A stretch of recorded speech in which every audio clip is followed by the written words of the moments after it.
21 September 2017 by Mark Fitt Wednesday, 2 RAF Typhoon fighter jets were scrambled as 2 Russian military aircraft as they approached the UK area of interest, the RAF said.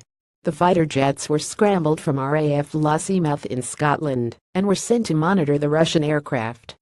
A spokesman for the RAF said RAF Quick Reaction Alert Typhoon aircraft from RAF Lossiemouth launched to monitor 2 Russian military aircraft as they approached the UK area of interest. However, the aircraft turned away, and no intercept took place. Russian aircraft frequently fly into British airspace and have increased the frequency of this over the last few years. No intercept took place between the RAF and the Russian aircraft. 18 April 2017 Sun, 12 Mar 2017 Sun, 12 Mar 2017.